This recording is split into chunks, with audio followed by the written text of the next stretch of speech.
At my husband's birthday, his parents demanded my apartment for their favorite son, his brother. I refused. His mother slapped me. I took the cake knife, not to fight but to slice the deed. Then came the lawyer. 3 weeks later they were. Give Owen the apartment, Natalie. He deserves it more than you do. Brooklyn's words hit me like ice water. I was holding Derek's birthday cake, 42 candles flickering, when his mother dropped this bomb in front of everyone. Excuse me. I said, sure, I'd heard wrong. You heard me. Brooklyn crossed her arms, her designer dress catching the light from my chandelier. Owen needs this place. You're just being selfish, keeping it all to yourself. Before we continue, I want to thank you for joining me in sharing these stories about standing up for yourself when family crosses the line. If you believe everyone deserves respect in their own home, please consider subscribing. It's free and helps us reach more women who need to hear this. Now let's see how this unfolds. The room went dead silent. 30 people stopped talking, stopped eating, stopped breathing. Derek's co-workers from the law firm stared. The neighbors I'd invited looked uncomfortable. Even Aunt Martha put down her wine glass. I set the cake down carefully. My hands were shaking. This is my apartment, Brooklyn. I bought it. My name is on everything. She laughed. Actually laughed. Details, sweetheart. Family shares. Owen graduated top of his class and he's living in that awful little studio. Meanwhile, you're hoarding all this space like some kind of dragon. I looked at Derek. My husband of 8 years was standing there like a statue, saying nothing. His brother Owen sat in my favorite chair, smirking. Actually smirking. Derek. I said, are you going to say something here? He opened his mouth, then closed it. Then opened it again. Maybe we could talk about this later, he whispered. That's when I knew. He was on their side. No, I said louder than I meant to. We're not talking about anything. This is insane. Brooklyn's face changed. The fake sweetness disappeared. Don't you dare raise your voice at me in front of these people.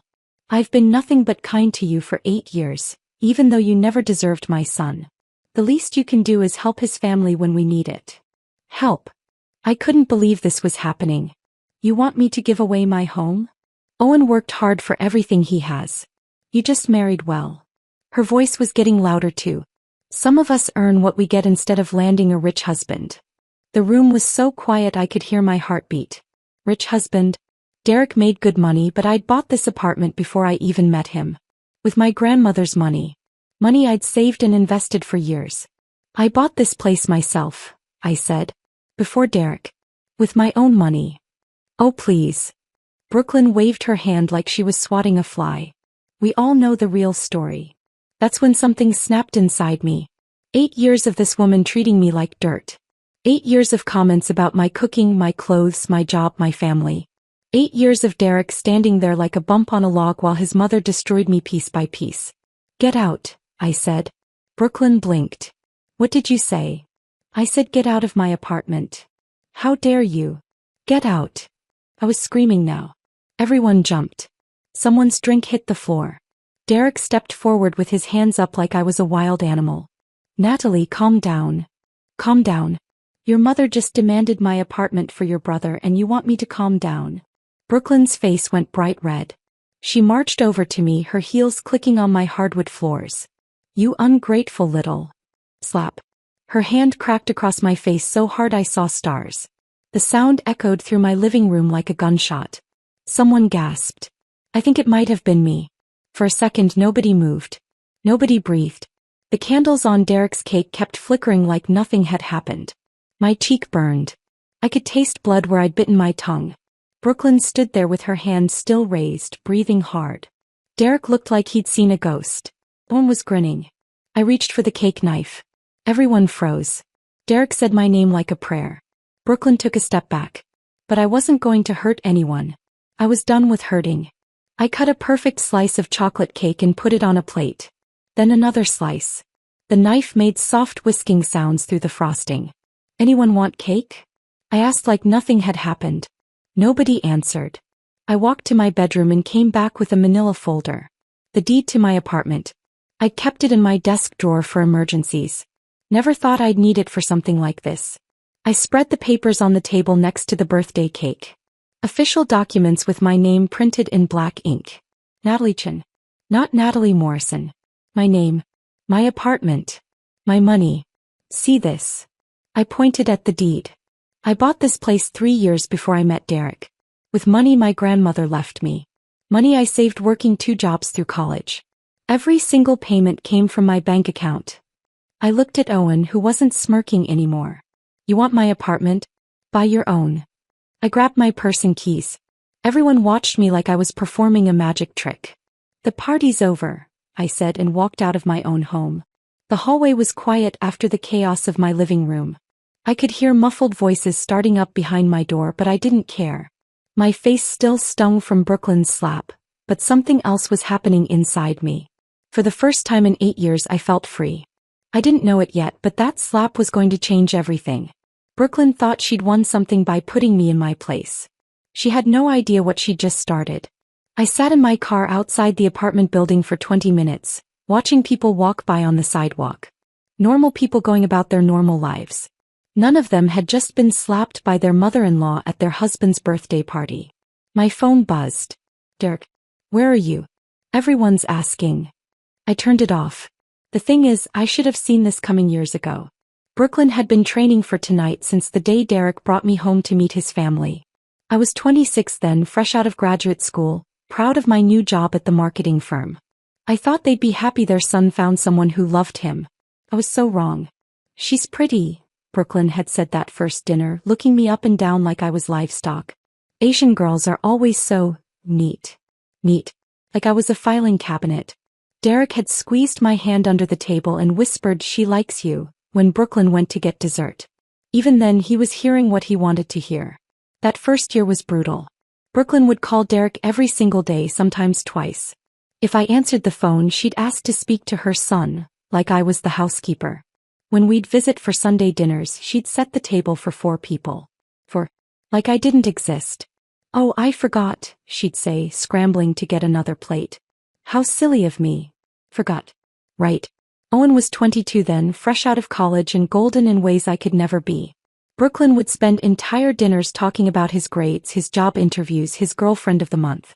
When I mentioned getting promoted to senior account manager, she'd nod politely and ask Owen about his intramural basketball team. "Mom's just excited about Owen," Derek would say later. "She's proud of you too." But she wasn't. And we both knew it. The worst part was Paisley. Derek's sister was 2 years younger than me, but she had this way of making me feel like a child playing dress-up. She'd visit from Portland twice a year and suddenly I was invisible again. "Remember when Owen won that debate tournament in high school?" Paisley would say over coffee, her eyes sparkling. "Mom was so proud she cried right there in the auditorium." "What about when Derek made partner?" I tried to join in.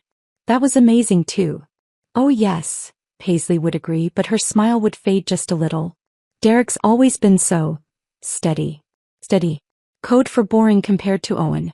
During our 3rd Christmas together, I spent 2 days making Brooklyn's grandmother's recipe for apple pie. I'd asked Derek for it weeks ahead of time, practiced twice to get it perfect. The crust was golden, the filling bubbled just right. "This is lovely, dear," Brooklyn said, taking a tiny bite. "Though it's a bit sweet, isn't it?" Grandma Ruth always said the secret was using tart apples. Owen had brought store-bought cookies. Brooklyn raved about them for 10 minutes. "You have such good taste, sweetheart," she told him. "These are from that boutique bakery downtown, aren't they?" So thoughtful. I wanted to scream. Instead I smiled and asked if anyone wanted more pie. Grayson was the hardest to read. Derek's father spoke maybe 20 words to me that entire first year. He'd nod when I walked into a room, grunt acknowledgement when I said hello, and retreat behind his newspaper when conversation got too personal. But he heard everything. Every comment Brooklyn made about my cooking, my clothes, my family, my career. Every time she forgot to include me in family photos or holiday plans. He'd sit in his chair, silent as a stone, while his wife slowly erased me from their family portrait. "Dad's just quiet," Derek would explain. "He likes you fine." Fine. Not loved, not welcomed, not accepted. Fine. The breaking point came during our 4th year of marriage. Derek's grandmother on his father's side passed away, and Brooklyn was planning the funeral reception. I offered to help with the food, the flowers, anything she needed. That's sweet, Natalie, but this is really a family matter, she'd said over the phone. We have it handled. The day of the funeral, I sat in the church pew with Derek, holding his hand while he cried. His grandmother had been kind to me, one of the few Morrison family members who remembered my name and asked about my work. At the reception afterward, I helped serve coffee and collect plates without being asked. Brooklyn's sisters complimented the flower arrangements.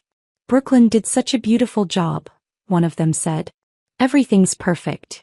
Actually, Natalie arranged most of the flowers, Derek said, putting his arm around me. She's got a real eye for this stuff. Brooklyn's smile froze. Oh, I'm sure she helped a little. Helped a little. I'd spent 6 hours at the florist, designing every arrangement, paying for half of them with my own money. Mom, Derek started, but Brooklyn had already moved on to accept more condolences. That night, I cried for the first time since our wedding.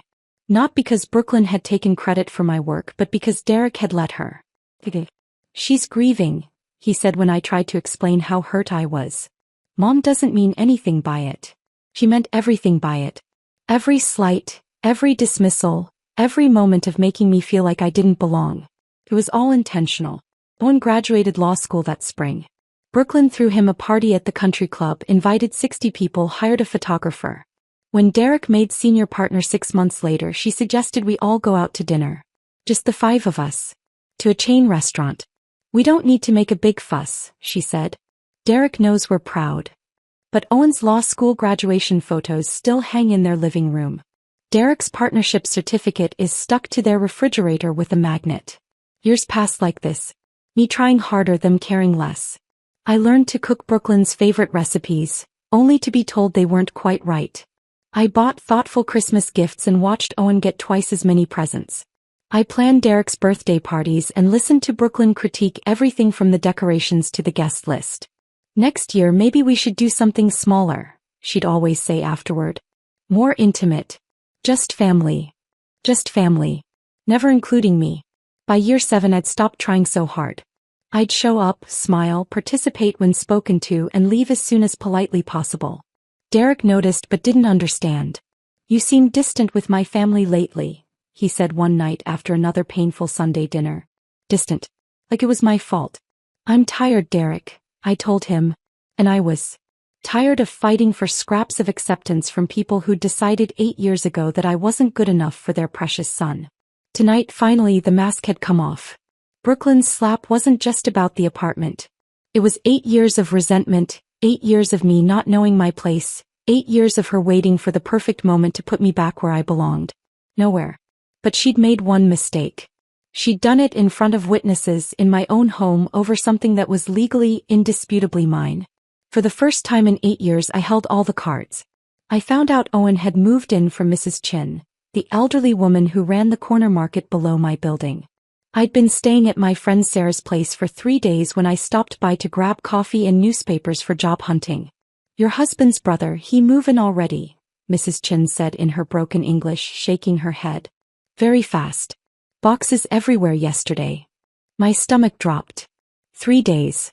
Owen had waited exactly 3 days before claiming my home. Did you see Derek helping? I asked. No, Derek. Just the brother and 2 men with truck. Your mother-in-law, she's standing outside, pointing where to put things. Of course she was. Brooklyn probably supervised the whole operation like a military commander finally conquering enemy territory. I walked around the block twice before getting the courage to look up at my apartment. 4th floor, corner unit with the small balcony where I'd grown herbs every summer. The blinds were closed, but I could see light seeping around the edges. Owen was up there, probably sitting in my reading chair, eating off my plates, sleeping in my bed. My phone rang. Paisley. Natalie, thank God. Where are you staying? Why do you care? The words came out harsher than I meant them to. Look, I know Mom was out of line, but running away isn't going to fix anything. Derek's been calling you for days. Running away? I laughed, but it sounded ugly even to me. Your mother slapped me in my own home and demanded I give it to Owen. What exactly should I have done? Paisley was quiet for a moment. Come back. We can work this out. Owen's already moved in. Seems like it's worked out just fine. That's temporary. Mom was just upset. Tell me something, Paisley. I stopped walking and leaned against a lamppost. If someone slapped you and tried to steal your house, would you call it temporary? She hung up. That night, Sarah poured us both wine and listened while I explained the whole mess. Her apartment was tiny but warm, nothing like the spacious rooms I'd lost. So what's your plan? She asked. I don't have one. It was the truth. For the first time in my adult life, I had no idea what came next. You could fight this. Get a lawyer, get your place back. With what money? Derek handles all our finances. The apartment might be mine, but everything else. I gestured helplessly. Then get a job. Start over. Start over. At 34, with my whole life packed into 2 suitcases. The next morning, Mrs. Patterson from 4B called. She'd gotten my number from the building's emergency contact list. Honey, I'm sorry to bother you, but something's not right up there. What do you mean? The lights. They've been flickering on and off all night for 3 days straight. And there's this sound, like someone crying. It's keeping the whole floor awake. I pressed the phone tighter to my ear. Did you talk to Owen about it? I tried knocking yesterday. He answered the door looking, well, he looked terrible. Dark circles under his eyes, hair all messy. Said he hadn't noticed any problems. Mrs. Patterson had lived in that building for 15 years.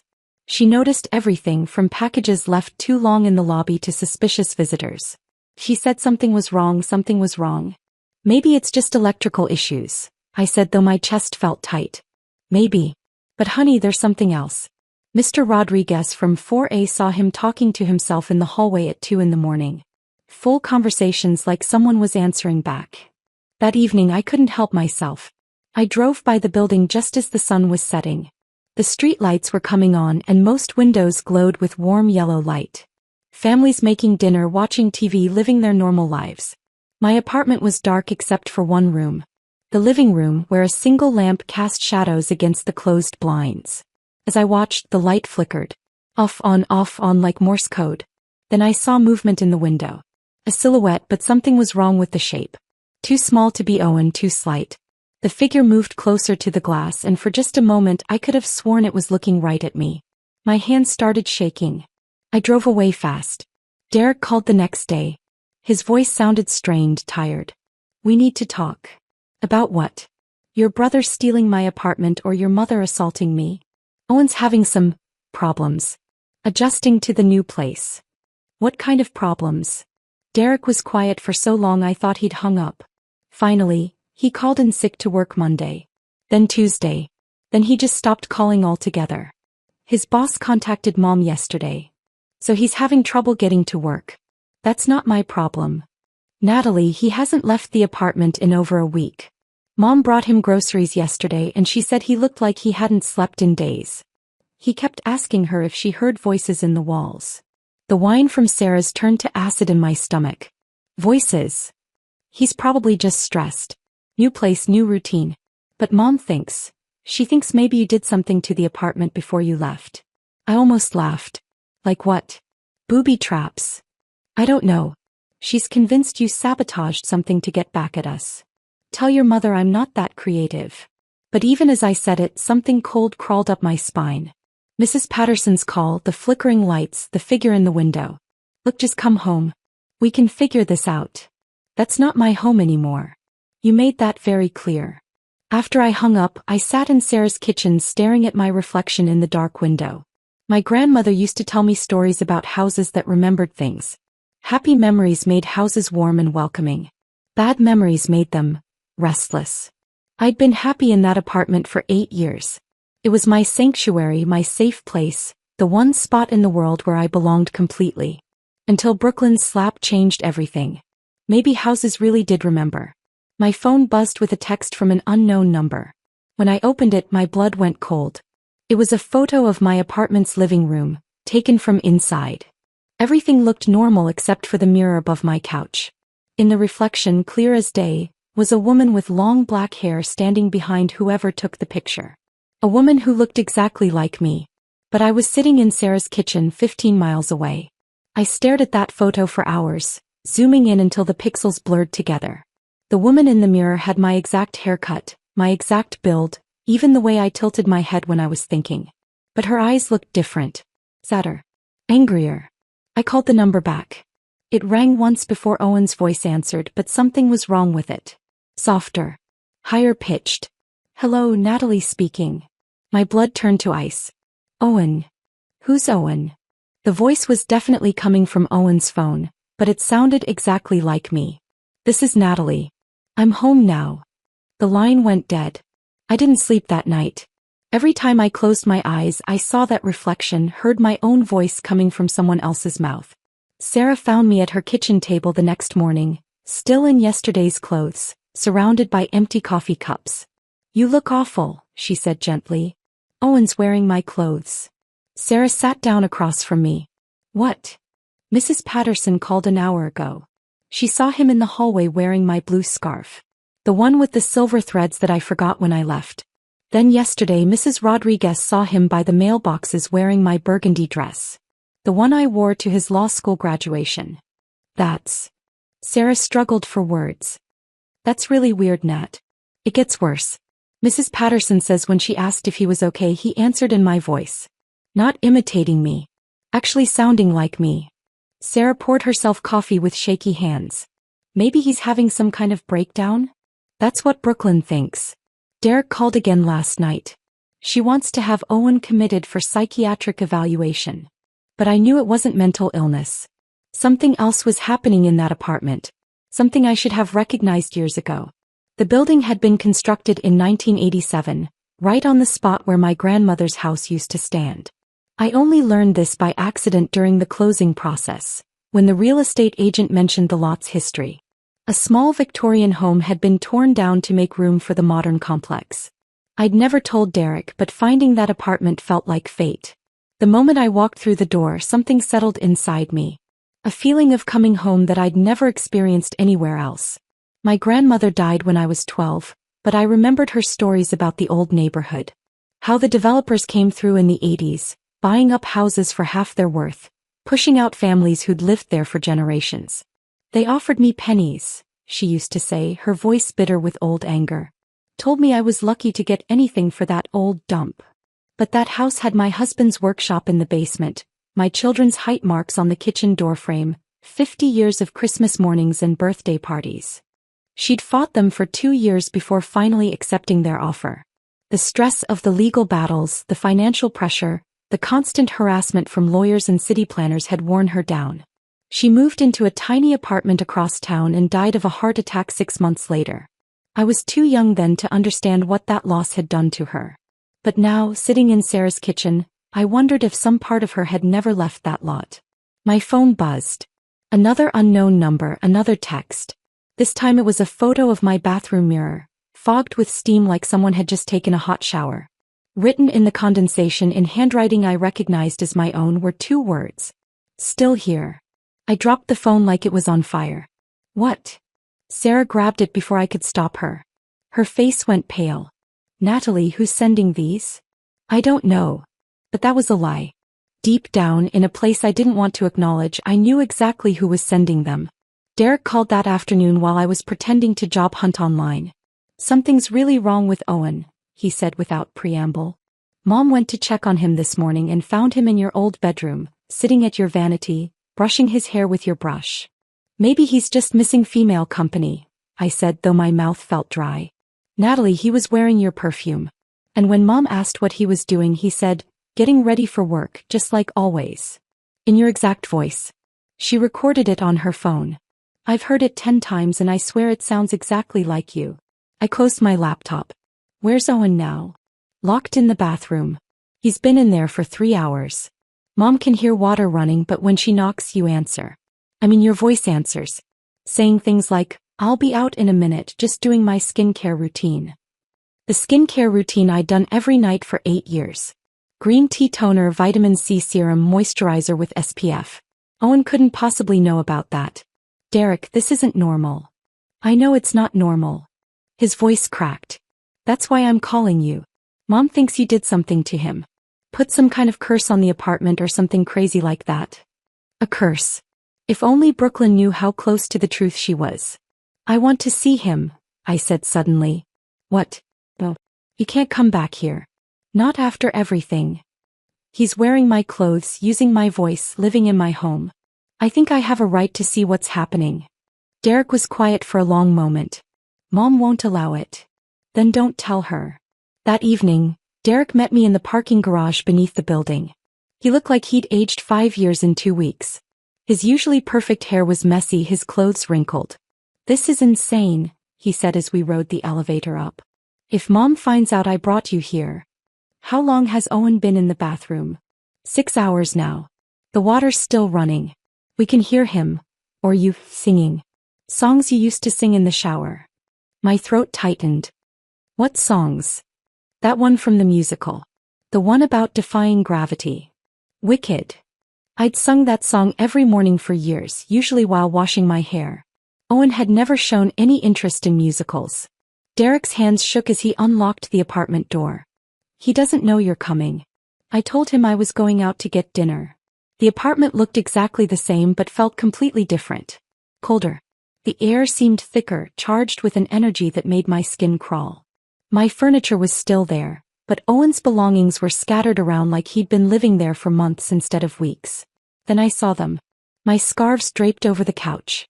My dresses hanging from the bedroom doorframe. My perfume bottles lined up on the coffee table like a shrine. "Owen." Derek called softly. "I'm back." The water shut off immediately.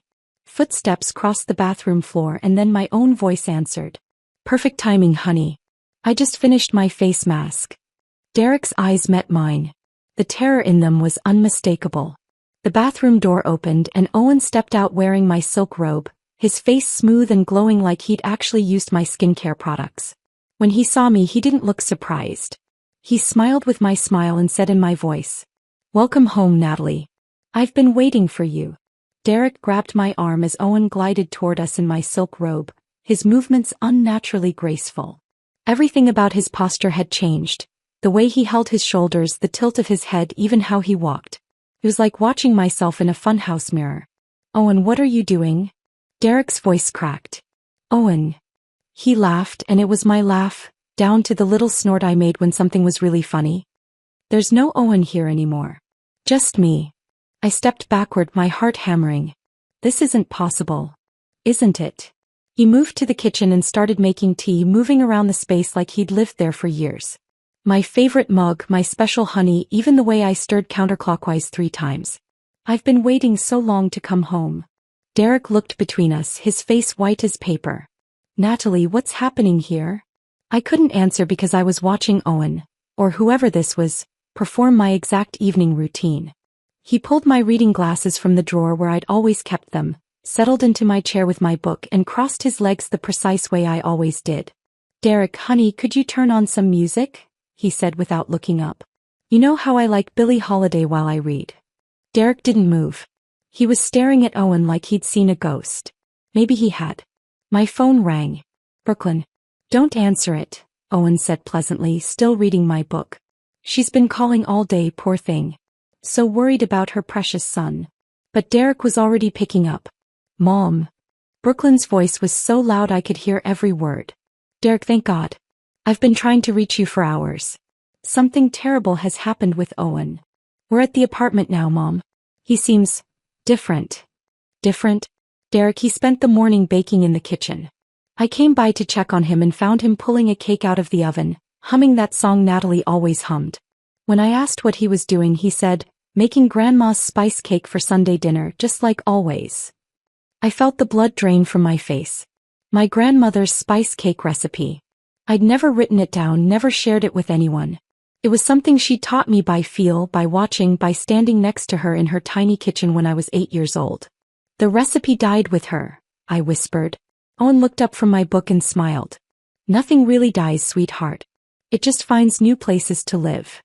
Brooklyn was still talking on the phone. "Derek, he knew ingredients I've never seen him use. Cardamom, Chinese 5-spice, some kind of special molasses. Where would he even get those things? From the International Market on 5th Street, where I'd shopped every month for 8 years. The one place in town that carried the exact brands my grandmother had used. And the cake," Brooklyn continued, her voice getting higher. "It tasted exactly like the one Natalie used to make. Exactly. Down to the cream cheese frosting with the hint of orange zest. Owen was watching me now, his head tilted at that angle I saw in mirrors every morning. She loved that cake. Made it every year for my birthday until she got too sick to bake. Your birthday. Derek's voice was barely audible. My birthday is next month, Owen said, still in my voice. October 15th. I always wanted someone to remember. But that was my birthday. Owen's birthday was in March. Brooklyn's voice crackled through the phone. Derek, I'm coming over. This has gone too far. We need to call someone, a doctor, the police, I don't know. No, Owen said firmly, and for the first time his voice had an edge to it. Tell her not to come. Tell her the apartment doesn't want her here anymore. Derek's hand trembled as he spoke into the phone. Mom, maybe you should stay home tonight. Stay home? Derek Morrison, your brother is having a complete mental breakdown and you want me to stay home. I'll call you later, Derek said and hung up. Owen smiled approvingly. Good boy. Now would you mind giving us some privacy? I'd like to talk to myself for a while. I'm not leaving Natalie alone with you. Look at me, Derek. Owen stood up slowly and I watched my husband's face change as he really looked at his brother. The soft curves Owen had somehow developed around his hips and chest. The way my clothes fit him perfectly now, like they'd been tailored for his body. The delicate way he moved his hands when he talked. I am Natalie, Owen said gently. I'm just borrowing a different face for a while. Derek stumbled backward. This is insane. People don't just become other people. Don't they? Owen walked to the mirror hanging over my couch, the same mirror where I'd seen my reflection in that first photo. Come look, Derek. Tell me what you see. Derek moved like he was sleepwalking. I followed, my legs feeling like jelly. In the mirror, Owen's reflection wasn't Owen anymore. It was me, exactly as I'd looked the night of Derek's birthday party. Same dress, same hairstyle, same makeup. But when Owen turned away from the mirror, he still looked like himself. The mirror remembers, he said softly. Just like the apartment remembers. Just like the cake recipe remembers. Some things leave impressions so deep they never really go away. Derek's phone rang again. Brooklyn, relentless as always. Answer it, Owen said. She deserves to hear this. Derek's hands shook as he put the call on speaker. Derek, I'm in the lobby. The doorman won't let me up without permission from the apartment owner. He says there's some kind of flag on the unit. Owen smiled, that smile I'd perfected over years of dealing with Brooklyn's passive aggression. Sweet, patient, hiding steel underneath.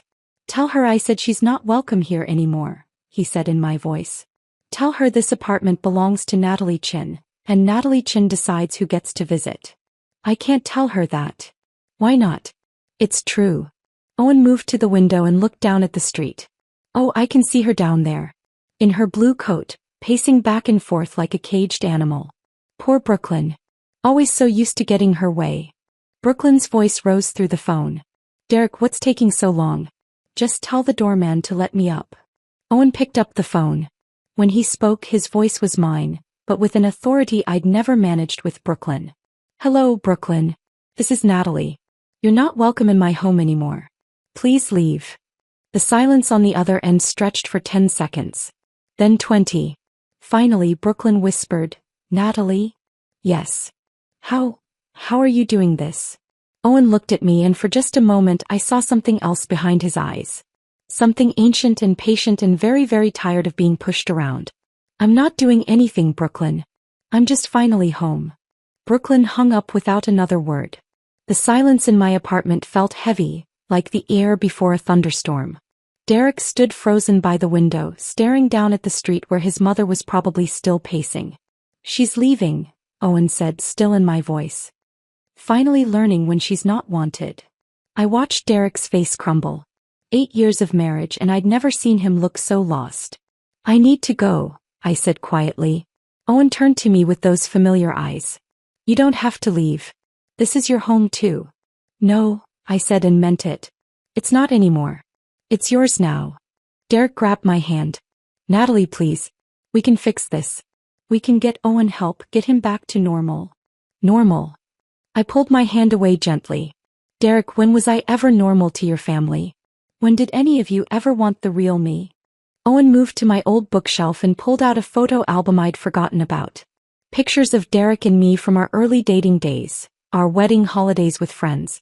He flipped through it slowly like he was studying each image. Look how happy she was, he said softly, showing Derek a picture from our honeymoon. Before she learned to make herself smaller for people who would never appreciate her anyway. I left then while Derek was staring at that photo. I couldn't watch him discover truths that were 8 years too late. 3 weeks passed before I went back. I'd found a job at a small marketing firm downtown. Nothing fancy, but it was mine. I'd rented a tiny studio apartment that smelled like fresh paint and possibility. Sarah helped me pick out new furniture. A couch that was actually comfortable instead of just stylish, bright curtains that let in morning light, plants that I could keep alive without worrying about Brooklyn's opinions on my decorating choices. The building looked different when I pulled up that October evening. Sadder somehow, like it was holding its breath. Most of the windows glowed with warm family light, but my old apartment remained dark. Mrs. Chen wasn't at her market anymore. A younger man I didn't recognize stood behind the counter, looking bored. The building directory had been updated too. My apartment was listed as vacant. I rode the elevator to the 4th floor, my heart beating steadily for the first time in weeks. No panic, no dread, just a quiet sense of completion. The hallway was empty and dim. Someone had left newspapers piled outside 4B, Mrs. Patterson's apartment. I knocked softly on her door. "Oh, honey," she said when she saw me, her face lighting up with relief. "Are you okay? We've all been so worried." "I'm fine. What happened to Owen?"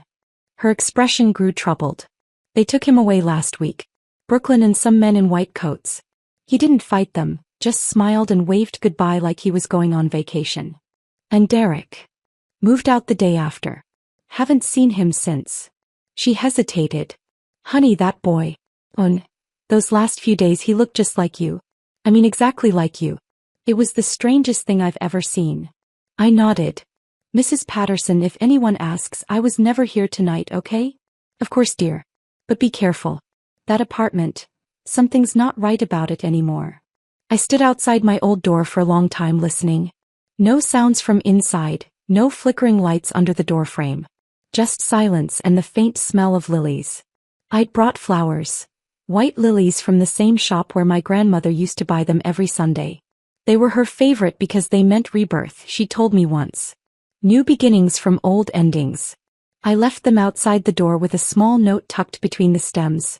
"You're safe now. He can't take what's already yours." Walking away, I felt something lift from my shoulders. A weight I'd been carrying for so long I'd forgotten it was there.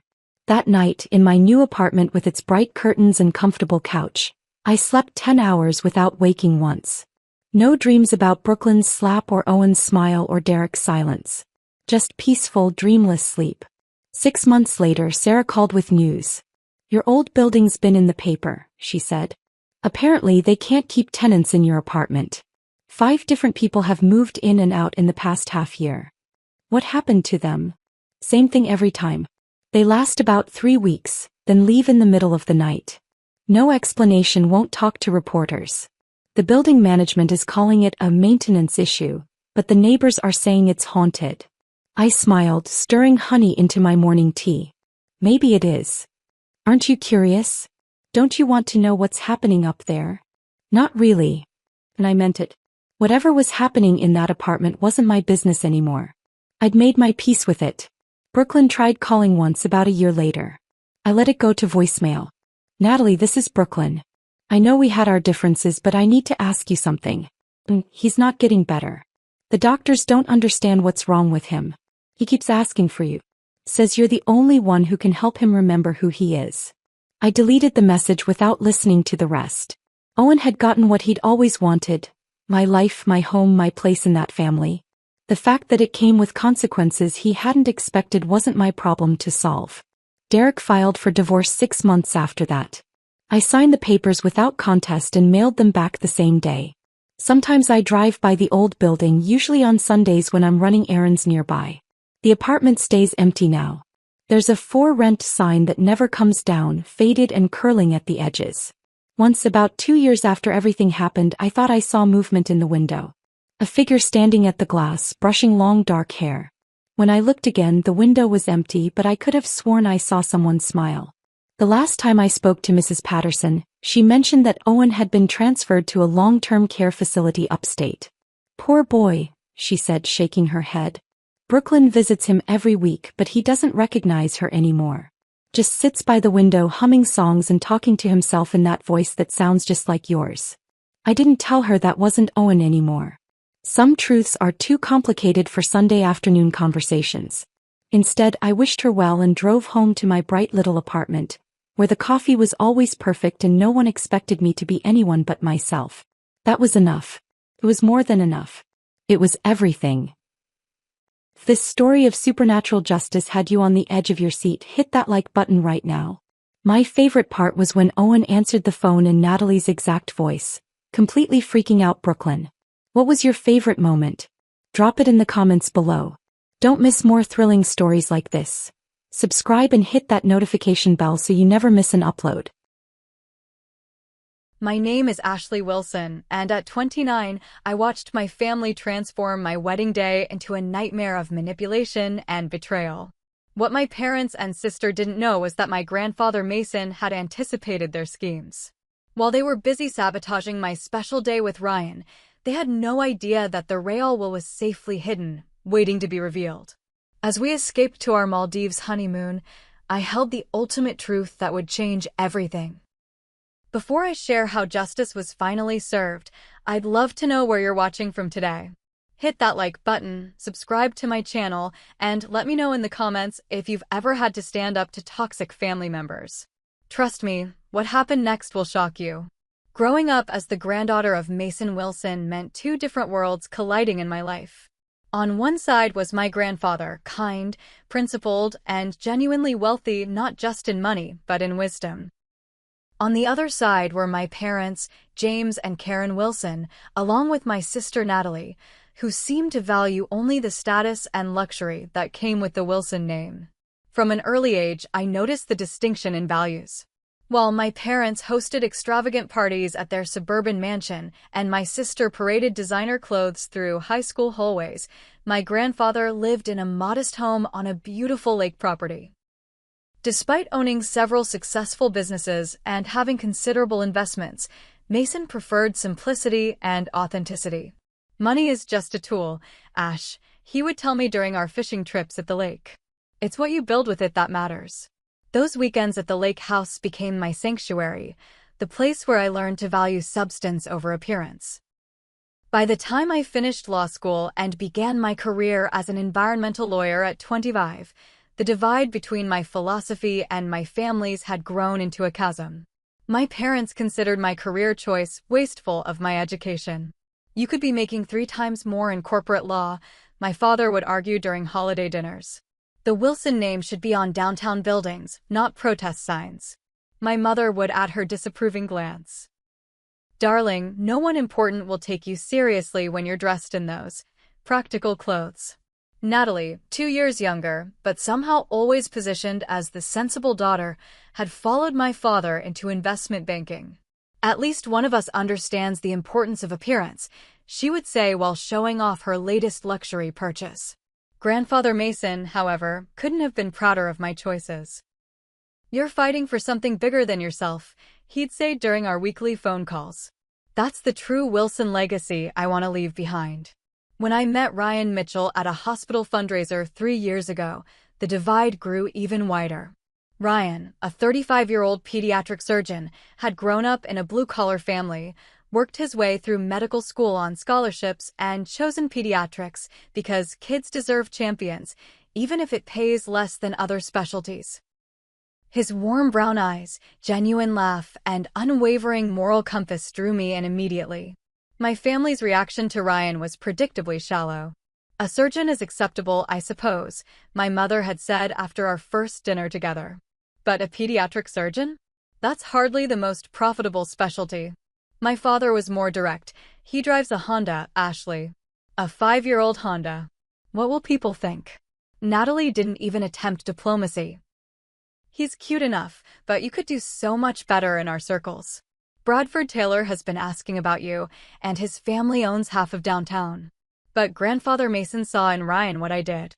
During the holidays, while my parents were busy showing off their wine collection to neighbors, I found my grandfather and Ryan deep in conversation on the back porch. That young man understands value, Mason told me later that night. He reminds me of your grandmother's brother. Salt of the earth, clear vision of what matters. As my relationship with Ryan grew more serious, Grandfather Mason's health began to decline. At 84, his heart was weakening, and during my visits, I noticed him becoming more reflective, more intentional with his words. Family isn't always what we're born into, Ash, he told me during one of our last fishing trips, 3 months before our wedding date. Sometimes it's what we build for ourselves. 2 weeks later, he asked me to come alone to the lake house. There, in his wood-paneled study, surrounded by books and fishing photographs, he discussed his estate for the first time. There are things I need to arrange, he said, his voice weaker but his eyes sharp as ever. Things I need to protect. I tried to change the subject, uncomfortable discussing his mortality, but he was insistent. I've watched how they treat you, Ashley. I've watched how they treat Ryan. I need you to trust me in the coming months. Can you do that? I promised I would, though I didn't fully understand what he meant. Mason passed away peacefully in his sleep just 3 months before our wedding date. The family gathered at the estate for the reading of the will, performed by his longtime attorney Brett Jenkins. To everyone's surprise, the preliminary will divided the estate equally among me, my parents, and Natalie. That's strange, I whispered to Ryan during the reading. He always talked about targeted donations to the Children's Hospital and conservation groups. Ryan squeezed my hand. Maybe there's more to this, he said quietly, his medical intuition sensing something wasn't quite right.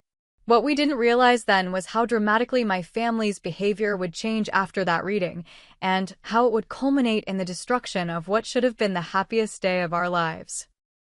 The transformation in my family's attitude toward Ryan after the will reading was both sudden and suspicious. My mother, who had previously referred to him as that doctor with the economy car, now called him our future son-in-law with practiced warmth. My father began inviting Ryan to golf outings, and Natalie actually followed him on social media, something she had refused to do for the 2 years we'd been dating. They're trying, Ryan said optimistically as we drove home from Sunday dinner a week after the will reading. Maybe your grandfather's passing has given them perspective. I wasn't convinced. They've never tried before. Why start now? The answer became clear when my mother called the next day, announcing she had taken the liberty of reserving the country club for our wedding reception. But Mom, we already put a deposit on the botanical gardens, I reminded her. Ryan and I want something simple and natural. Oh, darling, she replied with a dismissive laugh. The gardens are lovely for photographs, but hardly appropriate for a Wilson wedding. Besides, the country club had a cancellation, and I've already paid the non-refundable deposit. Your father would be so disappointed if we didn't use the club where he's been a member for 30 years. This was just the beginning. Over the next 2 months, every decision Ryan and I had carefully made was systematically undermined. The simple, elegant invitations we had designed were accidentally never sent to the printer. Instead, my mother ordered ornate gold-embossed cards that cost 3 times as much. My appointment with a sustainable bridal boutique was forgotten by my mother, who had promised to join me. Instead, she scheduled a private showing at an exclusive salon where she had already selected a ball gown with a cathedral train, the opposite of the simple sheath dress I had wanted. The intimate guest list of 120 was somehow misplaced, replaced by my parents' version that included over 300 people, many of whom I barely knew. Strangely, several of Ryan's close relatives and friends were missing from this new list. It must have been an oversight, my mother insisted when I confronted her. We'll make sure they're added right away. Somehow, the correct invitations never reached Ryan's family. The farm-to-table catering company we had selected was informed that we had changed our minds. In their place, my father had contracted the most expensive caterer in the city, featuring imported delicacies that would make Ryan's working-class parents uncomfortable about contributing to the wedding costs as they had offered. Your father is paying for everything now, my mother explained. It's his gift to you both. Ryan's parents shouldn't have to worry about a thing. What seemed like generosity was actually a power move, taking control away from us and diminishing Ryan's family's role in the celebration. 6 weeks before the wedding, I stopped by my parents' house to drop off some paperwork and heard laughter coming from upstairs. Following the sound, I froze in the doorway of the guest room. There was Natalie, wearing the wedding dress my mother had pressured me into accepting, twirling in front of the mirror while my mother applauded. "It looks better on you than it will on her," my mother was saying. "Maybe after the divorce, we can have it altered for your wedding to someone appropriate." They hadn't noticed me yet, and I stepped back into the hallway, my heart pounding. "How long do you think we'll have to pretend to like him?" Natalie asked. My mother's voice was cold. "Your father thinks a year is sufficient.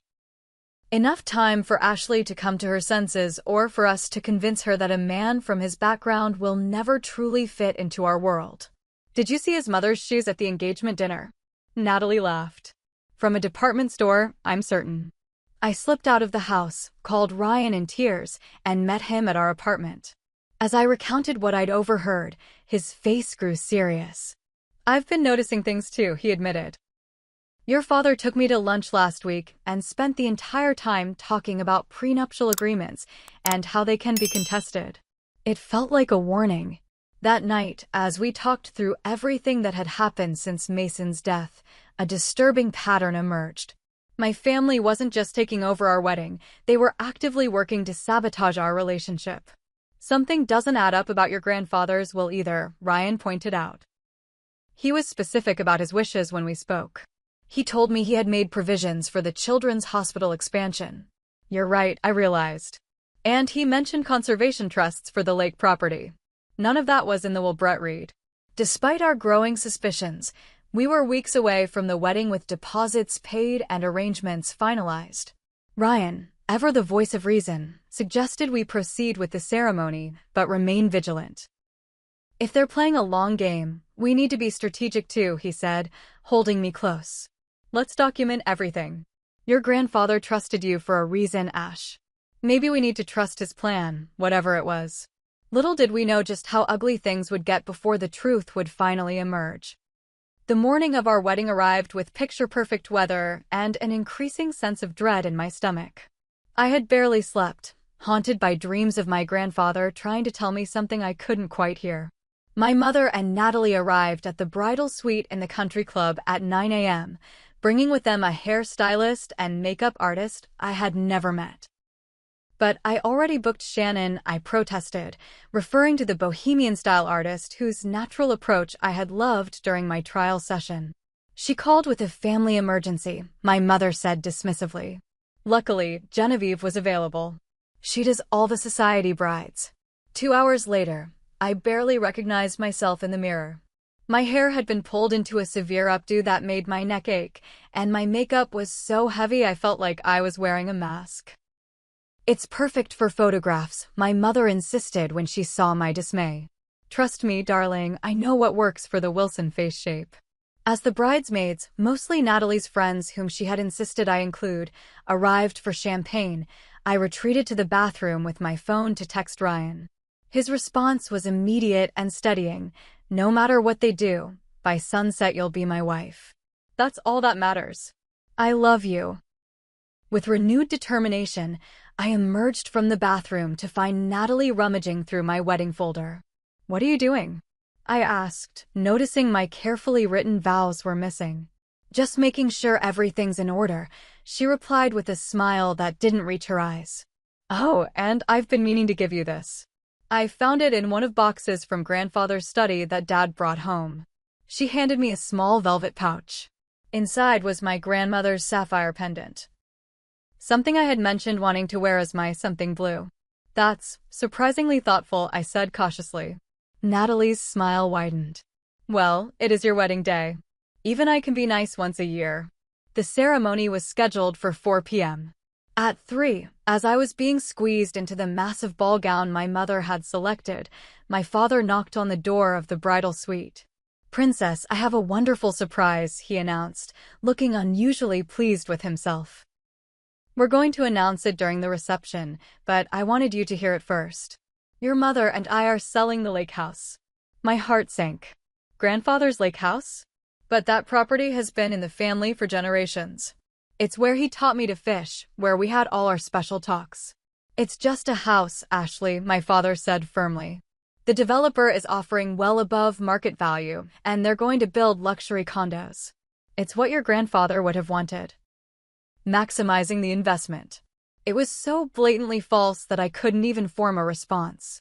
Mason had fought against lakefront development his entire life, even establishing a local conservation group to protect the shoreline. I need a moment alone, I managed to say, my voice shaking. Don't wrinkle the dress, my mother called as I closed the bathroom door. Alone again, I fought back tears that would ruin the heavy makeup. Something about the sapphire pendant Natalie had given me felt wrong. Examining it closely, I realized it was a replica. The original had a small chip on the back from when my grandmother had accidentally dropped it. This stone was flawless. A knock on the door interrupted my thoughts. It was my cousin Heather, the only family member I had insisted on including in the bridal party. Your vows, she whispered, handing me a folded paper. Natalie switched them. These are the real ones from your folder. What did she replace them with? Heather grimaced. Pages from your teenage diary. The entries about your crush on Justin Phillips from 10th grade.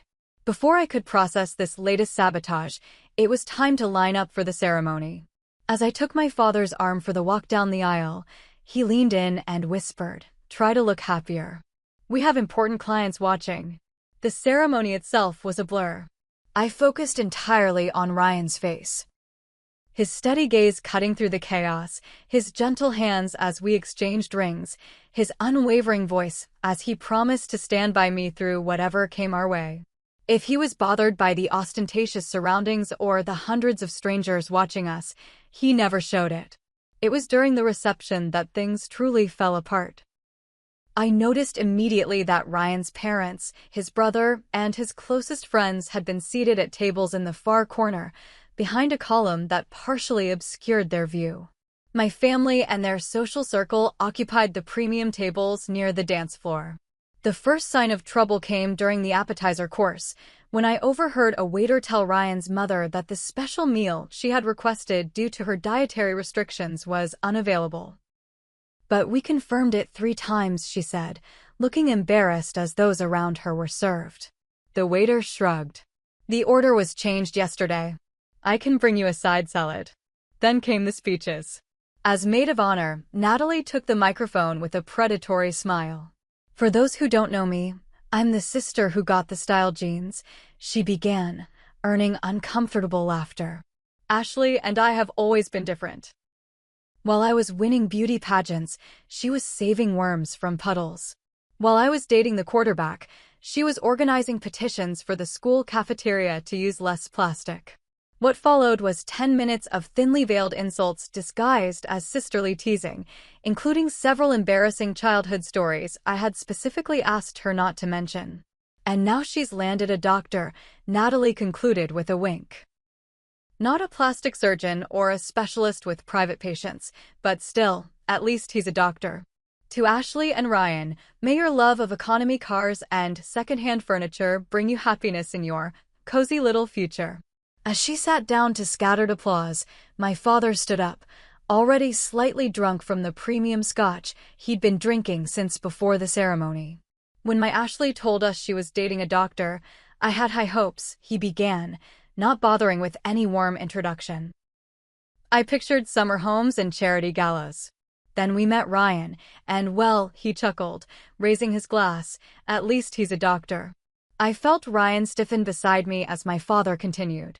In all seriousness, the Mitchells may not be used to our way of life, but we welcome them to the experience. Who knows? Maybe some of our standards will rub off and Ryan will finally upgrade that Honda. As forced laughter rippled through the room, I watched Ryan's parents exchange pained glances. His father, a hard-working electrician who had sacrificed everything to put his sons through college, looked down at his plate. I leaned over to Ryan and whispered, "I'm so sorry." "Not your fault," he replied, his jaw tight. "But I'm starting to think your grandfather was trying to warn you about something bigger than wedding sabotage." During the awkward dinner that followed, I excused myself to use the restroom. Passing by the coat check, I noticed my father's suit jacket hanging on a hook. Acting on instinct, I checked the inside pocket and found a folded document. As I partially pulled it out, I saw the letterhead of my grandfather's law firm and fragments of what appeared to be a torn will, different from the one that had been read after his death. Before I could examine it further, I heard voices approaching and quickly pushed the paper back into the pocket. Ducking into a nearby alcove, I overheard my parents and sister in the hallway. The prenup might be solid, but there are always ways around these things, my father was saying. After seeing how pathetic his family is, I'm more convinced than ever that he's after the Wilson money. Did you see his mother's face during your speech? Natalie laughed. Like a deer in headlights. These people don't belong in our world. Once the honeymoon is over, we'll start working on Ashley, my mother added. A few months of subtle comments about differences in upbringing, some well-placed concerns about their compatibility. She'll be filing for divorce by their first anniversary. And if not, there's always the real will to consider, my father muttered. Brett knows what to do if she doesn't come to her senses. Their voices faded as they returned to the reception. I stood frozen, pieces clicking into place. There was another will. My family knew about it. And somehow, they had convinced Brett Jenkins, my grandfather's trusted lawyer for 30 years, to participate in whatever scheme they were running. I rushed to find Ryan, my elaborate dress rustling as I moved through the crowded reception. He was standing alone near the gift table, watching the dance floor with a strained expression. "We need to leave," I said urgently. "Now. I'll explain everything, but we need to go." One look at my face told him all he needed to know. Without hesitation, he nodded. "Lead the way." In the chaos of the reception, with guests drinking and dancing, no one noticed as the bride and groom slipped out the side door, leaving behind a celebration that had never truly been ours. Ryan's Honda, the same one my father had repeatedly mocked, waited in the country club parking lot, adorned with the traditional, just married, decorations his brother had surprised us with. In any other circumstance, the sight would have made me smile. Now it represented escape. "The lake house," I said as Ryan started the engine. "We need to go to grandfather's lake house before they sell it." "Are you sure? What about our flight to the Maldives tomorrow?" "Trust me," I insisted, already working to remove the pins from my painful updo. "I think grandfather left something there for us to find." As we drove through the gathering dusk, I explained everything. The torn will I'd glimpsed in my father's pocket, the conversation I'd overheard, and the growing suspicion that my family had somehow manipulated my grandfather's final wishes. "That would explain why the will reading seemed so out of character," Ryan said, navigating the winding road toward the lake. "No specific bequests, no charitable donations, just a simple equal split." It didn't sound like Mason at all. The lake house stood silent and serene against the darkening sky, its weathered wooden exterior holding decades of memories. Using the key I'd kept since my grandfather's passing, we entered the familiar space that smelled of old books and pine. "We need to check his study," I said, kicking off the uncomfortable wedding heels and hiking up my voluminous skirt. That's where he kept everything important. Mason's study remained exactly as he'd left it. Fishing photographs on the walls, shelves lined with books on conservation and local history, his ancient desk dominating the room. Ryan and I began a methodical search, checking drawers, looking behind pictures, and scanning bookshelves for anything out of place. "What exactly are we looking for?" Ryan asked after 30 minutes of fruitless searching. "I don't know," I admitted, frustration mounting. "A document, a letter, something that would explain what's really going on."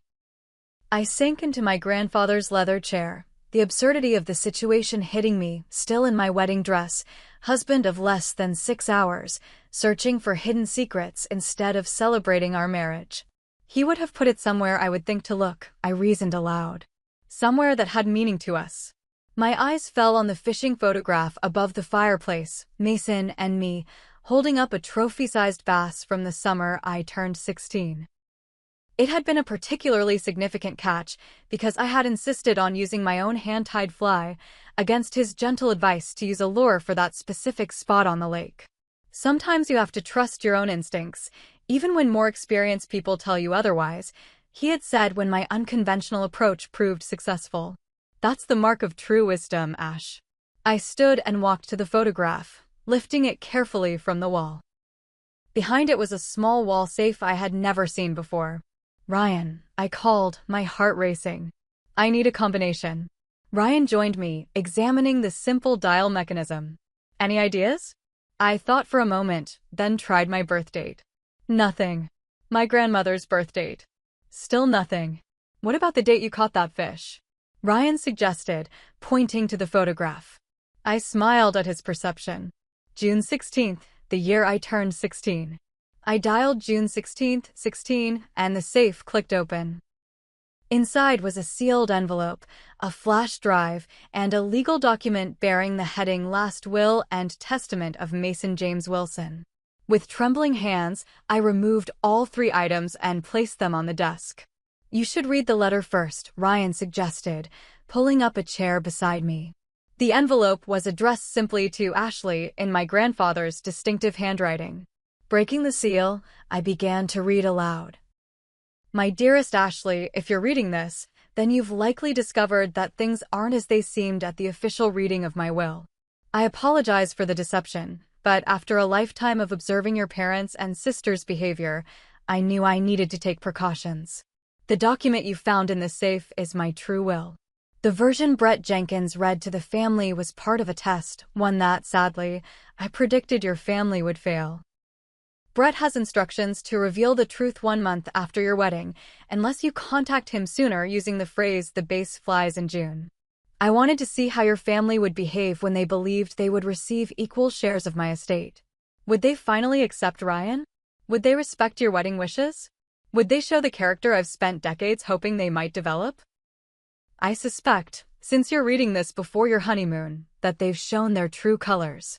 The flash drive contains video documentation of conversations I had with your father in the months before my passing, conversations where he revealed plans to manipulate you and your inheritance once I was gone. Ashley, I've watched you grow into a woman of principle and compassion. In Ryan, you've found a partner who shares those values. The 2 of you understand what true wealth is. And it has nothing to do with country clubs or imported sports cars. The lake house is yours, as is the majority of my estate. I've established trusts for the Children's Hospital where Ryan works and for the conservation of the lake that gave us so many perfect days. Your parents and Natalie will receive modest trusts, enough to prevent a successful contest of the will, but not enough to fund the lifestyle to which they believe they're entitled. Trust Brett Jenkins. Despite what appearances may suggest, he has been following my instructions precisely. When you contact him, he will explain everything and begin the process of executing my true wishes. Remember our fishing trips, remember our talks, and know that I am so proud of the person you've become. Ryan is the partner you deserve. Never let anyone convince you otherwise. All my love, grandfather. Tears streamed down my face as I finished reading. Ryan, his own eyes damp, squeezed my hand tightly. He knew, I whispered. He knew exactly what they would do. Mason was protecting you, Ryan said softly. He was making sure you wouldn't be manipulated or controlled. We opened the will next, confirming everything the letter had described. The lake house and 60% of Mason's considerable estate were left to me. Substantial donations were directed to the Children's Hospital and local conservation efforts. My parents and Natalie each received trusts that would provide modest annual incomes, comfortable but far from luxurious. The flash drive contained video recordings of several meetings between my grandfather and my father in the months before Mason's death. In one particularly damning clip, my father could be clearly heard discussing plans to guide Ashley toward more suitable matches and ensure the Wilson fortune stays within the right circles once my grandfather was gone. We can use Ryan's background against him, my father had said callously. No prenup is unbreakable if you have the right leverage. My grandfather had simply nodded, allowing my father to reveal his true character while the hidden camera recorded everything. As the reality of the situation settled over us, Ryan pulled me into his arms, my elaborate wedding dress crinkling between us. What do you want to do now? He asked, always respectful of my agency even in the midst of crisis. I took a deep breath, sudden clarity washing over me. First, we're going on our honeymoon. We deserve that much. While we're in the Maldives, we'll contact Brett Jenkins with the code phrase and set everything in motion. Ryan smiled, that steady, warm smile that had first drawn me to him. From the Maldives? That seems fitting somehow. They tried to ruin today, I said, determination replacing my earlier distress. But they don't get to ruin our marriage or our future. We spent that night at the lake house, sleeping in the guest room that had always been mine during visits. The next morning, still wearing yesterday's clothes, we drove to our apartment, quickly packed for our honeymoon, and headed to the airport, ignoring the dozens of missed calls and messages from my family. As our plane lifted off, I felt a weight lifting too. Whatever confrontation awaited us upon our return, we would face it together, with the truth and my grandfather's wisdom firmly on our side. The transition from wedding disaster to tropical paradise was surreal. One day I was fleeing my own reception in a massive ball gown. The next, I was walking barefoot on pristine white sand, the Indian Ocean stretching endlessly before me in shades of turquoise and azure. Our overwater bungalow at the Maldivian resort offered privacy and breathtaking beauty, the perfect setting to process everything that had happened and plan our next steps. On our first morning, as the sun rose over the calm waters, Ryan and I sat on our private deck with coffee, Mason's letter between us. The phrase is "the base flies in June," I reminded myself, reaching for my phone. I should call Brett now, while it's still business hours back home. Ryan nodded supportively, taking my free hand as I dialed the number for Jenkins Legal Services. After identifying myself to the receptionist, I was quickly connected to Brett's private line. "Ashley," he answered immediately, his voice a mixture of relief and concern. "I've been hoping you'd call. Are you safe? Your parents have been telling everyone you had some kind of breakdown at the reception." "I'm fine, Brett. I'm with Ryan in the Maldives." I took a deep breath. The base flies in June. There was a moment of silence, then an audible sigh. "Thank God. Mason said you'd figure it out. Where did you find it?" "The lake house." "Yes. Behind the fishing photo." "Perfect. That means you have the true will and the evidence." I've been maintaining the charade as Mason instructed, but it hasn't been easy. Your father has already begun the process to contest the preliminary will, demanding a larger share and accelerated distribution of assets. This news, while shocking, only confirmed what we'd discovered. "They're trying to sell the lake house, Brett." My father announced it during our reception. "They can't sell what they don't own," Brett assured me. The lake house was transferred into a separate trust 6 months before Mason's passing. They've been speaking with a real estate agent who's actually working for me, another part of Mason's plan to see how far they would go. The intricate layers of my grandfather's foresight were remarkable. He had anticipated every move my family might make and prepared countermeasures for each one. "What happens now?" I asked. Brett's voice took on a professional tone. "With your authorization, I'll begin executing the true will. The video evidence will be crucial if your family contests, which I expect they will. I'll need you to document everything that happened with the wedding as well, all the instances of sabotage, the conversations you overheard, everything." "They'll say it's just family disagreements over wedding plans," Ryan pointed out, leaning close to the phone. "How do we prove malicious intent?" "Mason thought of that too," Brett replied. "Start contacting your original vendors, the ones your family canceled or changed. Get written statements about who contacted them and what was said. I've already been quietly gathering evidence of your parents' financial activities since Mason's death. They've been quite busy making plans for money they don't actually have." After arranging to send Brett all the necessary documentation securely, we ended the call with a plan in place. For the next 3 days, between swims in crystal-clear waters and dinners under the stars, Ryan and I methodically documented everything we could remember about the wedding sabotage.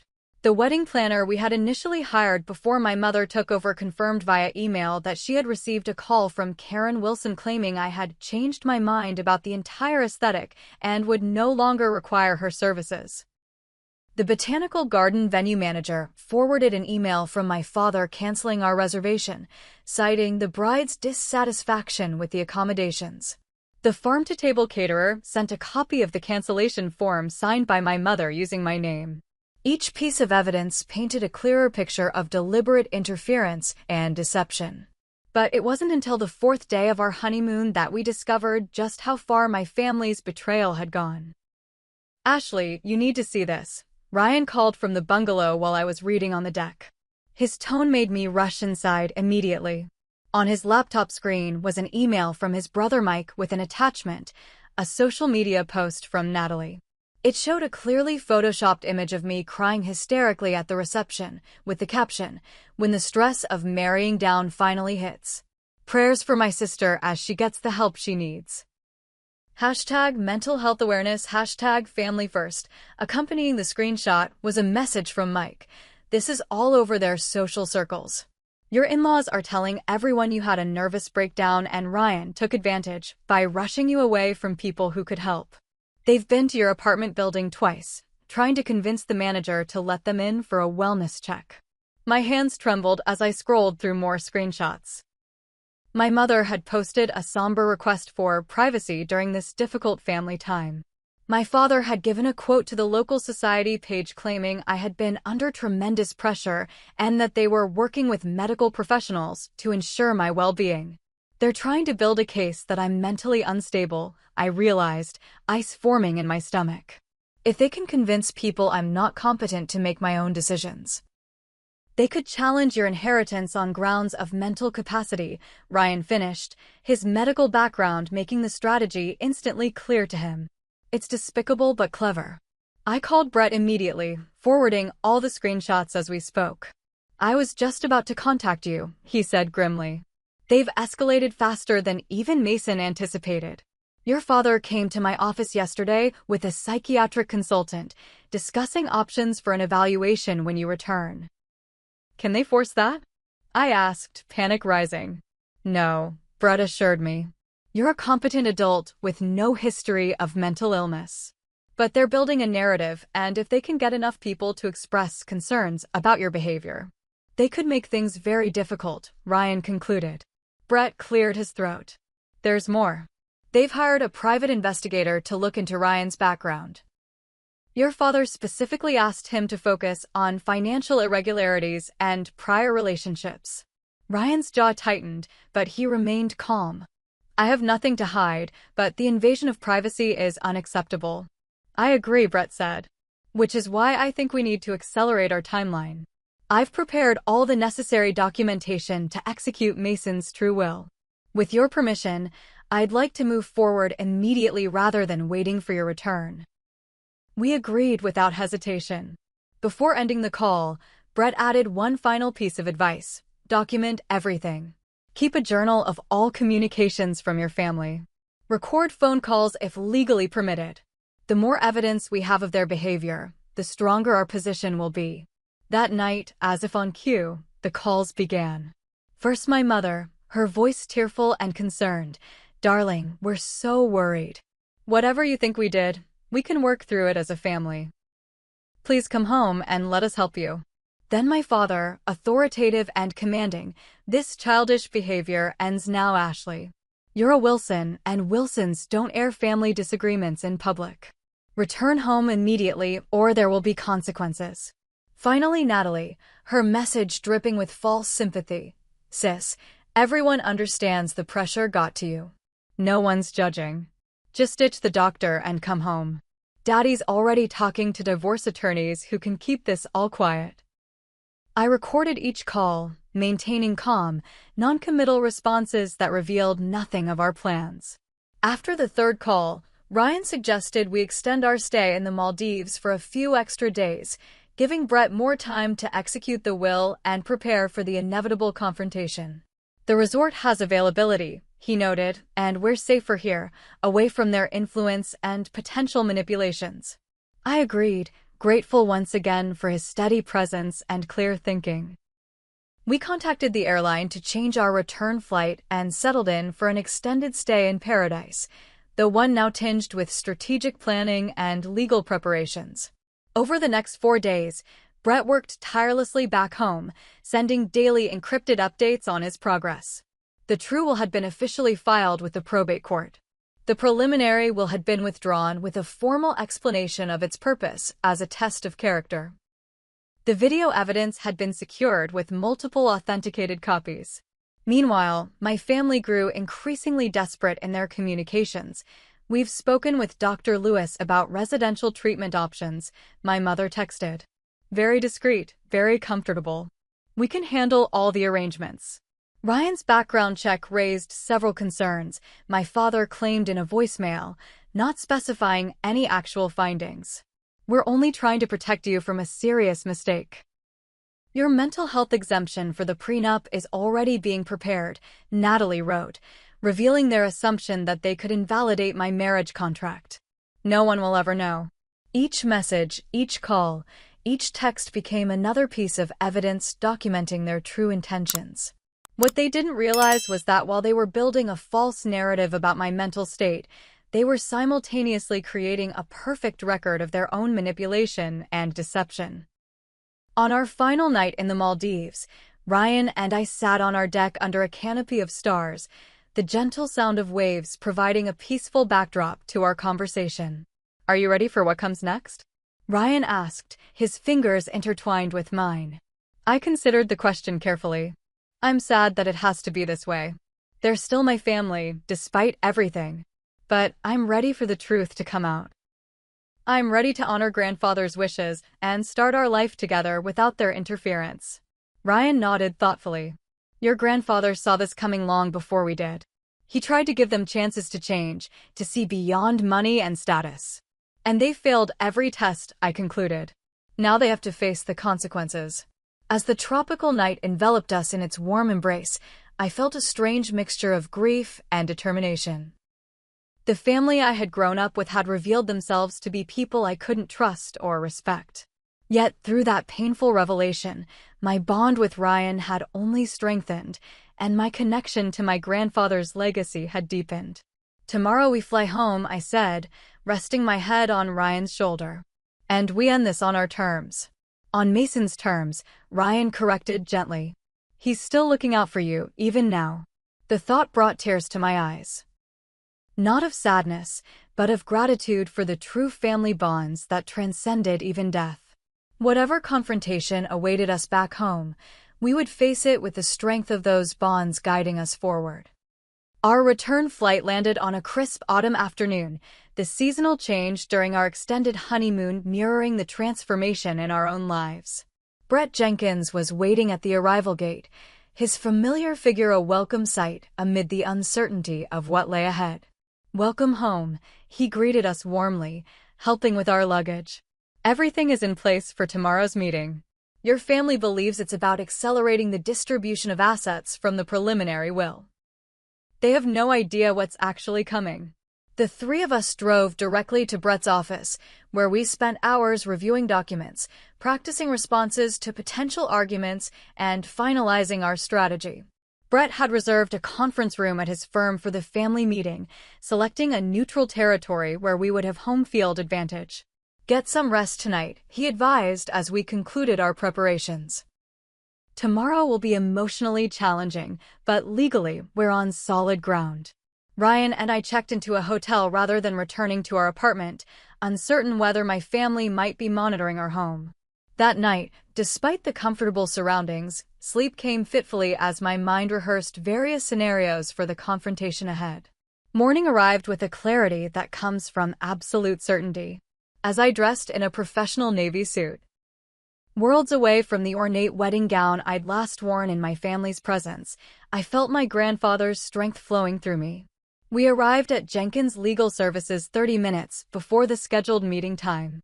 Brett had arranged the conference room strategically, a large oval table with Ryan and me positioned beside him at the head, facing the door.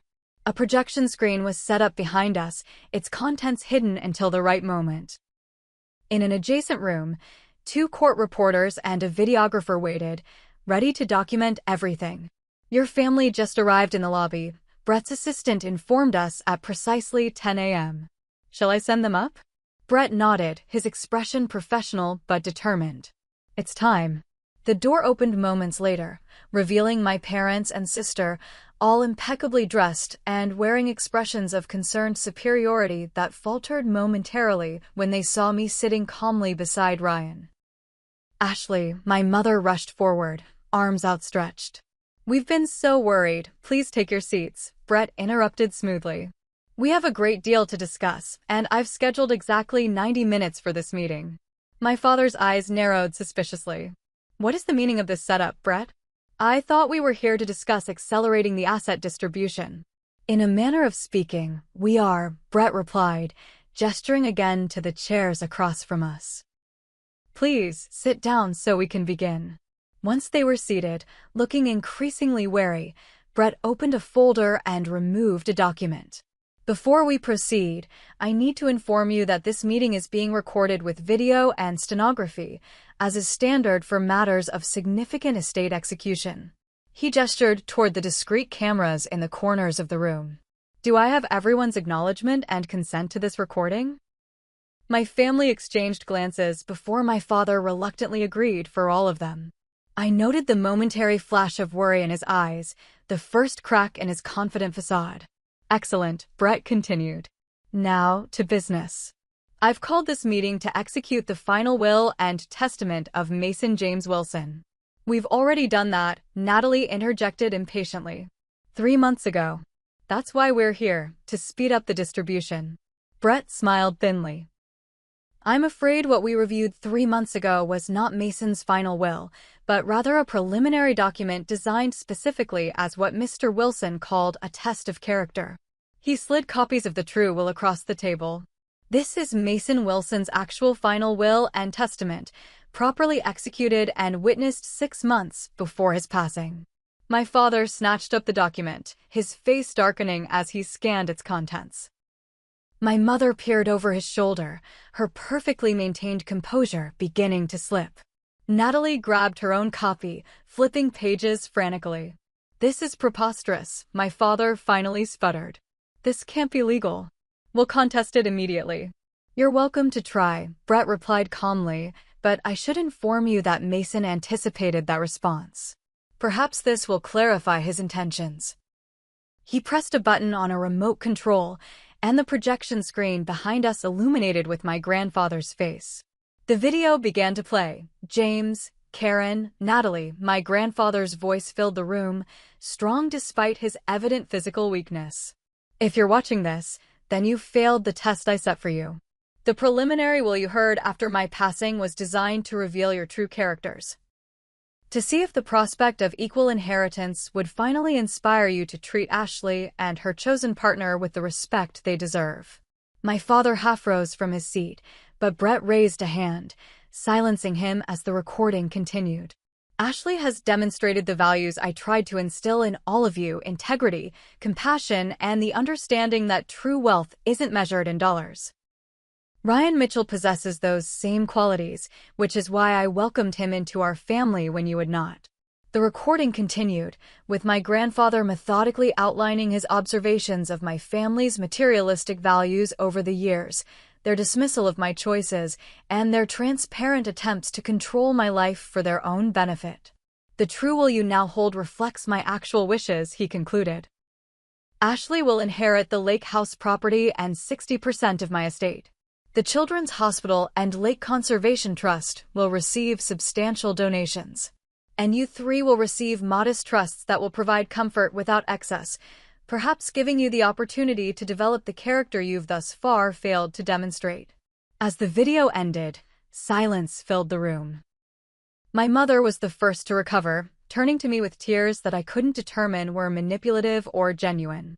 "Ashley, darling, you can't possibly want this. We're your family. Whatever disagreements we've had about the wedding, this isn't about the wedding," I interrupted, finding my voice. "Although what you did there was merely the culmination of a lifetime of similar behavior."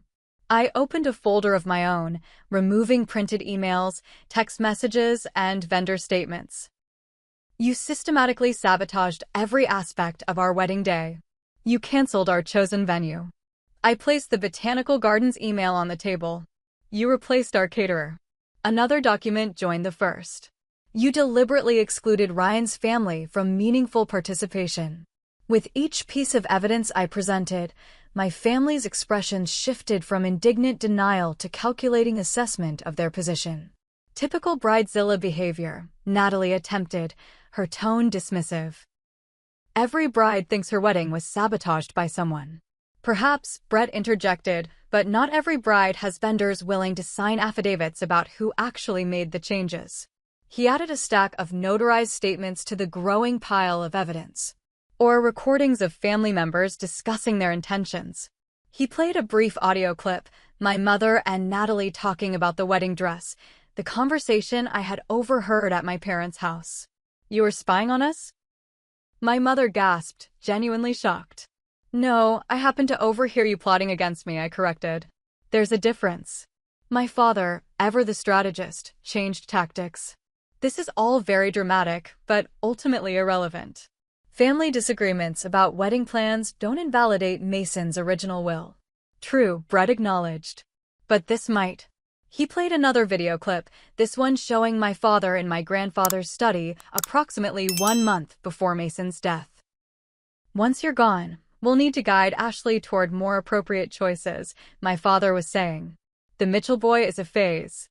Once she has access to her full inheritance, we can introduce her to men of actual substance." My grandfather's voice, weak but clear, "And if she's happy with Ryan?" "Happiness is temporary. Status and connections are permanent. Trust me, there are ways to ensure the Wilson fortune stays where it belongs." As the clip ended, my father's face had gone pale. "Where did you get that? You were recording private conversations? That's illegal." Mason recorded those conversations with full legal disclosure, Brett countered smoothly. The camera was visible, and the room contained posted notice of recording, a security measure he had implemented years ago after several valuable items disappeared during family gatherings. "You simply never bothered to notice." He turned to the stack of evidence before us. "We also have documentation of your attempts to build a false narrative about Ashley's mental health following the wedding, your unauthorized visits to their apartment building, and your consultation with psychiatric professionals about having her evaluated against her will." My mother, desperately trying to salvage the situation, turned to Ryan. "Surely you can see this is tearing the family apart. As a doctor, don't you want what's best for Ashley? A resolution that keeps everyone whole?" Ryan, who had remained deliberately silent until now, spoke with quiet authority. "What's best for Ashley is exactly what Mason wanted: freedom from manipulation and control. As her husband, I support her completely in this. As a doctor, I recognize emotional abuse when I see it." "Emotional abuse?" Natalie scoffed. "Now we're abusive because we wanted a nice wedding? Because we have standards?" "No," I said firmly. "You're abusive because you've spent years undermining my choices, dismissing my values, and attempting to mold me into a version of myself that prioritizes appearance over substance, just as you did with my wedding." At that moment, the conference room door opened and Brett's assistant ushered in 3 people I recognized instantly: the manager of the Botanical Gardens, the owner of the farm-to-table catering company, and our original wedding planner.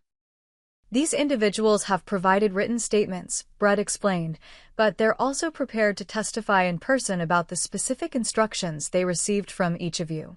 Instructions that directly contradicted Ashley and Ryan's expressed wishes for their wedding day." My father, recognizing the mounting evidence against them, switched to his final negotiating position. "What will it take to end this amicably? Name a figure." The crude attempt at financial settlement. Treating the situation like a business deal to be closed confirmed everything my grandfather had observed about them. "This isn't a negotiation," I said, my voice steady despite the emotion behind it. "This is simply the consequence of choices you've made consistently over many years. Grandfather gave you multiple opportunities to demonstrate better character, and you failed each test." I stood up, Ryan rising beside me. "The will is legal and binding. Brett will handle all further communications regarding the estate. Any contest will only result in the public disclosure of all this evidence, something I don't think any of you want." My sister, her composure finally breaking, slammed her hand on the table. "This is so typical. Perfect Ashley, grandfather's favorite, getting everything while the rest of us are treated like villains in some melodrama. Her outburst seemed to trigger something in my mother, who turned to her sharply. Be quiet, Natalie. Your constant antagonism toward your sister is part of what got us here. If you hadn't insisted on that ridiculous maid of honor speech, if you hadn't switched her vows with her diary entries, you told me to do that. Natalie shot back. You said it would be a funny prank that would put her in her place. I never said to humiliate her in front of hundreds of people. And it was your idea to try on her wedding dress enough. My father's voice cut through their escalating argument. He turned to me, his expression hard but defeated. You've made your point, Ashley. We underestimated you and Mason. He stood abruptly. Come, Karen, Natalie. Our attorneys will be in touch, Brett. As they gathered their belongings, I felt a strange mixture of sadness and liberation watching the family I had grown up with preparing to exit my life, at least in the controlling, omnipresent way they had always inhabited it. At the door, my father paused, turning back with one final attempt. The Lake House has been in the Wilson family for generations. Regardless of legal ownership, it's part of our shared heritage. I hope you'll consider that before making any decisions about its future. I met his gaze steadily. I will honor the property and its history the way grandfather did, by protecting it from development and preserving it for future generations who value more than just its monetary worth. With that, they departed, leaving behind the heavy silence that follows significant endings and precedes new beginnings. Brett looked between Ryan and me. You did well. Both of you. Mason would be proud. As we gathered our documentation and prepared to leave, I felt the weight of the confrontation lifting. Whatever legal challenges might still lie ahead, the truth had finally been spoken aloud, and there was no returning to the old patterns of manipulation and control. Outside Brett's office building, Ryan and I stood in the autumn sunshine, facing each other in the first quiet moment we'd had since the meeting began. Are you okay? He asked gently. I considered the question carefully, searching my feelings. Yes, I finally answered. Not happy about how things turned out with my family, but at peace with standing up for the truth. For us. Ryan smiled, that steady, reassuring smile that had been my anchor throughout everything. Then let's go home. Our home. And start building the life your grandfather believed in. Hand in hand, we walked toward our future, leaving behind the wreckage of old expectations and embracing the freedom to define family on our own terms. 6 months passed like turning pages in a new chapter of life. The Lake House, once a weekend retreat, had become our permanent home after extensive renovations that preserved its rustic charm while updating its functionality. Large windows overlooking the water now filled the space with natural light, and my grandfather's study remained largely untouched, a sanctuary of memories and wisdom. The legal aftermath of our confrontation had unfolded much as Brett predicted. My family initially filed to contest the will, but quickly retreated when their attorneys reviewed the extensive evidence against them. The settlement conference had been brief and decisive, with my parents and sister accepting the trusts established in the true will, modest by their standards, but more than generous by any objective measure. On a perfect spring afternoon, Ryan and I hosted a small gathering on the dock extending into the lake. Unlike our original wedding, this vow renewal ceremony included only people who truly cared about our happiness: Ryan's parents and brother, a handful of close friends, and Brett Jenkins, who had become more than just our attorney. I take you, Ryan, as my husband once more, I said, holding his hands as the setting sun painted the water in shades of gold and amber. Not in a celebration designed by others, but in this place that represents authenticity and true values. I promise to build our life on that foundation, honoring not what others expect of us, but what we know to be meaningful and real. Ryan's vows echoed similar sentiments, his steady voice carrying across the water as fish occasionally jumped nearby, nature's own applause for our commitment. After the simple ceremony and intimate dinner that followed, I found myself sitting on the dock with Sarah, Ryan's mother. Her warmth and straightforward kindness had been a healing presence in my life these past months. I've been meaning to tell you, she said, watching Ryan laughing with his father and brother near the fire pit. What you did, standing up to your family like that, it took real courage. I shook my head slightly. It doesn't feel like courage when you have no other choice. It just feels like survival. Sarah patted my hand. That's what courage usually is, dear. Not grand gestures, just doing what needs to be done when it would be easier not to. The wisdom of her words reminded me of my grandfather, making me smile. Thank you for raising such a good man, I told her. Mason saw it immediately, Ryan's character. That's why he trusted him. Trusted us. 2 weeks after our vow renewal, an unexpected email arrived from Natalie. Unlike my parents, who had maintained rigid silence since the settlement, my sister's message showed the first crack in the family's united front. Ashley, I've been doing a lot of thinking. Maybe some therapy too, but don't tell Mom and Dad. I'm not ready to say I was wrong about everything, because I still don't think I was. But I am ready to admit I was wrong about Ryan and about how we handled your wedding. Seeing you at the lake house during the legal meetings, you looked different. Stronger, I guess. Not like someone having a breakdown or making a mistake. Like someone who knew exactly what she wanted. I miss grandfather's lake house.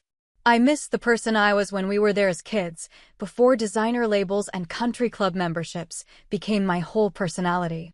I don't expect forgiveness or even a response. Just wanted you to know I'm thinking about things differently these days. Nat, I showed the email to Ryan that evening as we sat on the porch swing that had been my grandfather's favorite spot for watching sunsets. What do you think? He asked after reading it twice. Is it genuine? Parts of it, I decided after careful consideration. The Natalie I grew up with is still in there somewhere, beneath all the social climbing and status anxiety. This feels like a first step, at least. Are you going to respond? I nodded slowly. I think so. Not with open arms, but with an open door. Maybe coffee somewhere neutral in a few weeks. Baby steps. My parents' response came much later and far more tentatively, a formal card on my birthday with a brief handwritten note suggesting they would welcome the opportunity to move forward as a family. No apology, no acknowledgement of past behavior, but a small olive branch nonetheless. I stored the card in my grandfather's desk drawer, neither accepting nor rejecting the overture, giving myself permission to process my feelings without rush or pressure. Meanwhile, Ryan's career had flourished in unexpected ways. Using part of the trust funds my grandfather had established for the Children's Hospital, he had developed an expanded pediatric care program for underserved communities. His promotion to department head had come with the freedom to implement innovative approaches to healthcare access. Mason's money is doing exactly what he hoped, Ryan told me one evening as we reviewed the program's initial success metrics. Creating change that matters, not just sustaining privilege. My own career had evolved as well. I'd established the Wilson Environmental Foundation using a portion of my inheritance, focusing on protecting watersheds and lake ecosystems throughout the region. The work connected me to my grandfather's values while allowing me to build something meaningful in his memory. 1 year after our wedding day, I stood at the end of the dock at sunset, reflecting on everything that had changed. The betrayal still stung when I allowed myself to dwell on it, but those moments came less frequently now. What remained was a deeper understanding of both family dynamics and my own resilience. Ryan joined me, wrapping his arms around me from behind as we watched the light play across the water. "Penny for your thoughts," he said, resting his chin on my shoulder. "I was thinking about something Grandfather once told me," I replied. "He said that family isn't always what we're born into. Sometimes it's what we build for ourselves." Wise man. He also said that the true measure of wealth isn't what you own, but what you value. I turned in Ryan's arms to face him. By that standard, I think we're the richest people I know.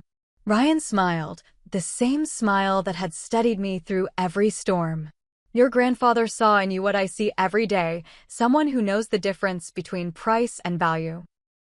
As darkness settled over the lake, fireflies began their nightly dance among the trees, nature's reminder that even in darkness, light finds a way to shine. We walked hand in hand back to the house that had become our sanctuary and the center of our chosen family. The journey from that disastrous wedding day to this peaceful evening had taught me lessons I would carry forever. That standing in your truth requires courage, but brings freedom. That family can be redefined on your own terms. That sometimes the greatest gifts come disguised as losses, and that love, when built on mutual respect and shared values, can withstand even the most elaborate attempts to undermine it. I often wonder what my grandfather would think of how everything unfolded. In my heart, I believe he would be satisfied, not with the pain the revelation caused, but with the truth and authenticity that emerged from it. His final gift wasn't just the inheritance or the lake house, but the opportunity to define my life on my own terms, free from manipulation and false expectations. As I look to the future, I'm grateful for all of it, the painful revelations, the difficult confrontations, and the new beginnings they made possible. I'm grateful for Ryan's unwavering support, for Brett's principled guidance, and most of all, for my grandfather's wisdom and foresight. If there's one thing I've learned through this journey, it's that sometimes you have to lose the family you thought you had to find the family you truly need. And sometimes, sending the real will from a paradise island with the person who truly loves you is the perfect way to start that process. What about you? Have you ever had to make difficult choices to protect your future happiness? Have you discovered that family is sometimes defined by love and respect rather than blood? Share your experiences in the comments below, and don't forget to like and subscribe if this story resonated with you. Your support means the world to me as I continue to share the lessons I've learned about finding authentic connections in a world that often values appearances over substance. Thank you for being part of my journey, and I wish you the courage to create a life that honors your own true values.